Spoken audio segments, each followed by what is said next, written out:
The United States has one of the most powerful military forces the world has ever known, comprised entirely of volunteers. One of the reasons the U.S. military has been so successful is its use of technology. But this cutting-edge technology requires soldiers, or what the military calls high-quality youths.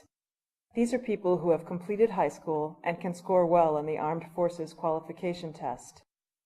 College campuses are full of high-quality youths, but recruiting them is a challenge. College students have often identified a career path, and the closer they are to graduating, the less likely they are to change their plans and join the military.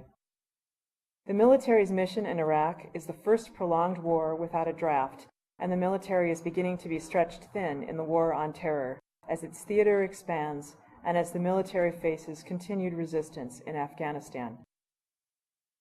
In order to fill its ranks, the military has extended the amount of time troops stay overseas by 1 year, and some regiments have been redeployed.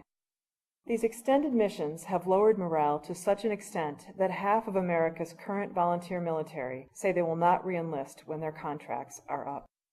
Recruiters know it's up to them to fill in the foxholes left empty by injuries, deaths, and people who do not re-enlist.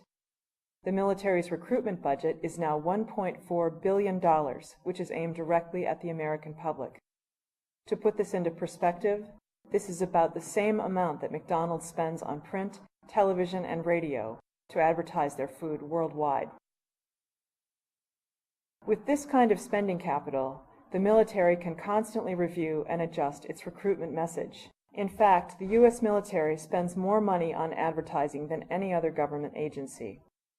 The same companies that design college brochures, movie posters, and car commercials create the messages that encourage people to enlist. The military insists that these messages are realistic, that they paint an accurate portrait of military life. But there is growing concern that these messages fall short of the truth. The military argues that they are the only ones hurt when a false impression of military service is given, because it lowers morale. But morale is already low, because those being deployed are staying longer than they expected. But even with what some people call a rosy recruitment picture of the military, the message seems to be falling short. In 2005, the U.S. military recruited 274,000 people, but that was 25,000 people short of their goal. For branches like the Army, who are seeking to expand combat units from 33 to 42 in the next few years, failing to meet current recruitment goals can weaken their effectiveness.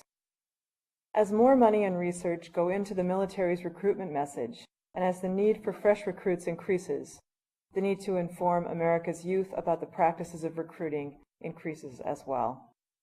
As the pressure to recruit grows, the military continues to spend an unprecedented amount of money on marketing itself to college students. Pitch examines the recruitment messages and practices found on college campuses, and how recruitment has evolved to address the first prolonged war without a draft.